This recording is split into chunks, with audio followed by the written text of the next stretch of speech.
Welcome back to JB Reviews. As you guys know, we were supposed to get a GX550, but we did not. And the reason why we switched was because originally, when we were at the dealership, getting ready just to spec out our GX550, they actually had an incoming LX600. It was white. It had the lighter color interior, I think it's called peppercorn or something like that. And so we looked at the spec sheet and my wife loved it. So I said, hey, when this comes in, let us know. Unfortunately, they didn't know that the other Larry H. Miller Lexus store had already had someone working a deal on it, unfortunately. So I decided to get on the list for the next LX600. And then all of a sudden, a nice used one popped up.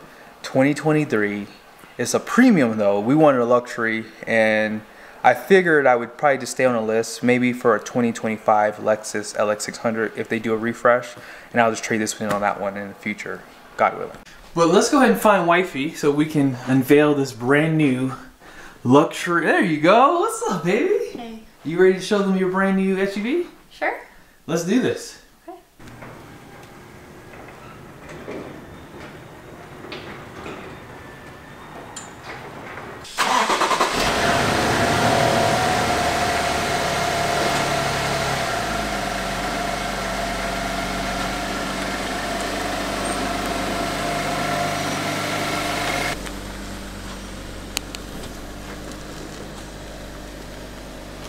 Wow. Pretty nice. Wow, baby, this is nice. Right? Is this you? This you? This is me. What? This is nice. Yeah. Now, we traded in the Wagoneer, and I was already kind of thinking about doing this for a while now because I don't think we're going to do Turo anymore. I think we kind of tried it for a little bit and we're like, we're okay. But I'm actually really shocked at how much smaller this is compared to the Wagoneer. I cannot wait to do some side-by-side comparisons with the Grand Wagoneer, the Cadillac Escalade, and every other SUV that this competes with. But 3.5 liter, or actually 3.4 liter twin turbo V6, so no more V8 for the LX guys. I was a little bummed by that. And because they don't have the Toyota Land Cruiser anymore, we had to go to a Lexus. I really don't like the nameplate of Lexus, but this is fine. It's basically a Land Cruiser, and it's tried and true. Yeah, exactly. And it, you know, it flies under the radar, I think, too. Like, no one really knows what this is. They think it's just a big Toyota. That's what they think it is. And if you guys already know this is not an F Sport. This is a premium. So whoever owned this before us decided they hated the 20-inch wheels that came on it, and they blessed us with the 22s off the F Sport. I mean, I don't know how much those wheels cost, but they're probably at least $3,000 or $4,000. I mean, used, you could probably get them for about $3 grand, but if you got them brand new with tires, it's probably over $4,000. But this has all the options that you would probably want. As you guys saw too, this one does not have any chrome because it has that appearance package on it, so it blacks out or grays out the front grille, it blacks out the mirror caps, and it paints the door handles black. And yeah, it just has a really nice appearance. It also has something else. It has the semi-inline leather, so it does upgrade the leather seats. And there's one more thing I'm forgetting, but maybe I'll show you guys the window sticker. I'm just ashamed to show you guys how expensive this thing is. This thing is so expensive, but it's still not as much as the Grand Wagoneers. Yeah. I mean, I think we could have probably got 10 grand off a Grand Wagoneer or something like that, which would probably make the price about the same as this. Now, let me just go ahead and say this. I hate Toyota's infotainment system. I hate their gauge clusters. I grew up in a Toyota family, so that's why, and I've never told you guys this, the Toyota Land Cruiser when I was 6 or 7 years old was my favorite car of all time. We had a 2013 Land Cruiser, and I still kind of wish we kind of kept that one. That thing was so nice, had low miles on it. We actually got it, I think, 2 years old. It was certified, got it from a Toyota dealership out in Michigan, and we had it shipped to Maryland. But even that one, I always hated the infotainment systems. I really wanted to get Hannah a Grand Wagoneer Series 3 Obsidian so we can get the tan interior with the blackout on the exterior.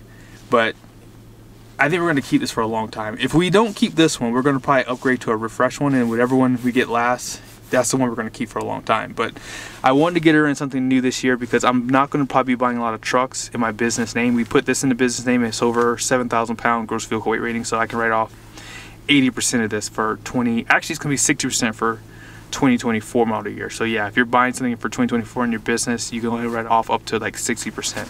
So that kind of stinks. But let's take it for a quick drive, and we're going to kind of go over some of the things that we like about this thing. But I will say, there's a lot of things missing, even if you get like a luxury trim level, because that's the one I'm probably going to get her in the future if they refresh it in 2025. But there's a lot of things that are missing on this thing that I would have expected to come standard. Like, this thing does not have massage seats. Like, I was shocked by that. Power deployable running boards not even available for even the ultra luxury LX, and that's probably in part to just Toyota trying to keep these things so reliable.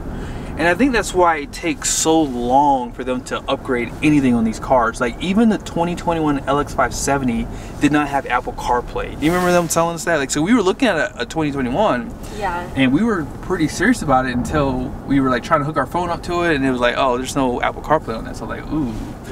And they say, oh, you can add it, but I'm like, this thing was $100,000 at one point. Are you telling me I have to spend more money on this thing? No, thank you. Right.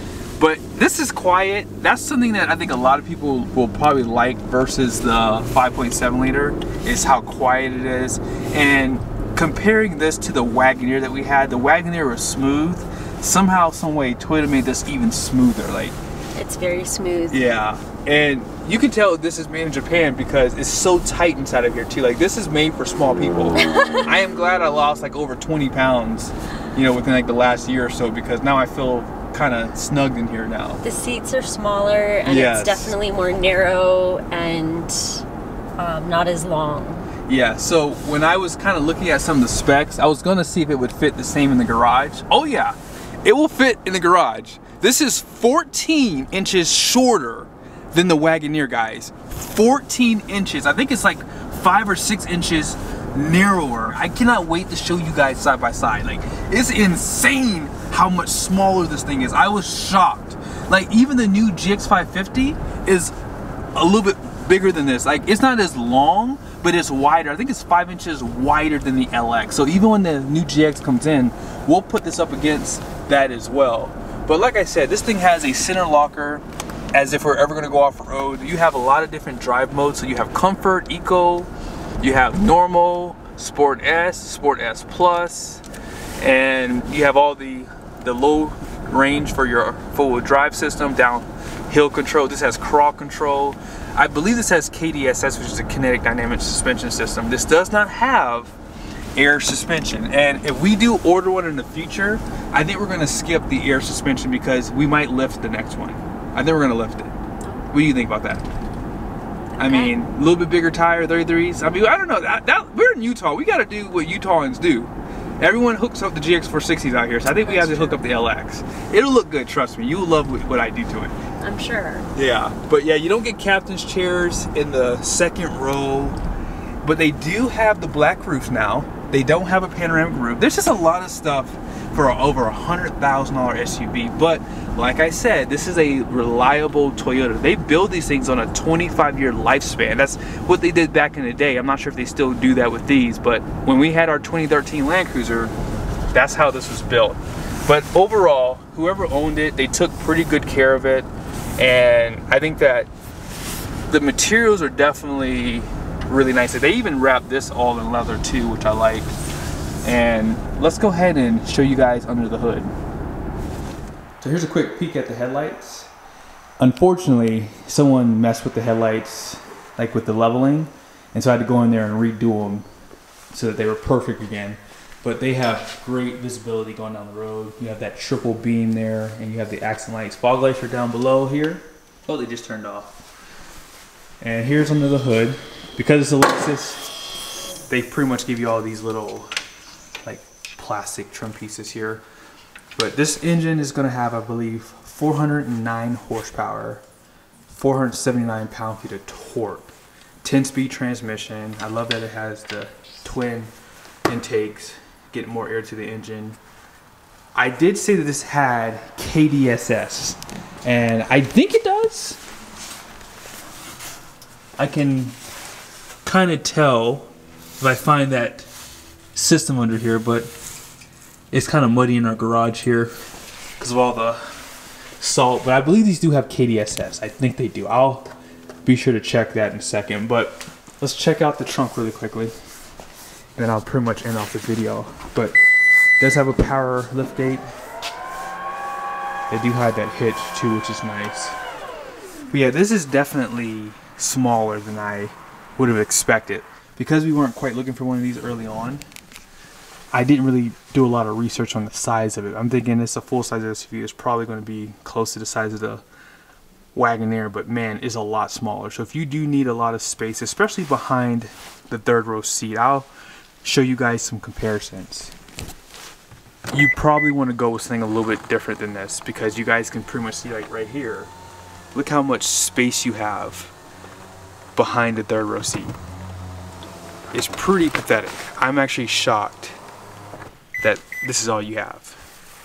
And we don't really carry a lot of stuff, and we don't plan on having any more kids, so it's not a big deal for us. But people who do need the extra seating and need the extra storage, the Wagoneer is so much bigger than this thing. I am shocked at how much smaller they made this. But they kind of geared this for going off-road, and you want a shorter wheelbase for that, and that's why these SUVs don't really grow that much in size. But stay tuned if you do want to hear like fuel economy runs on the LX. We're going to be putting it up against other SUVs. I'll try to get my wife to come with me too, so that way she can give her impressions on this against like other SUVs.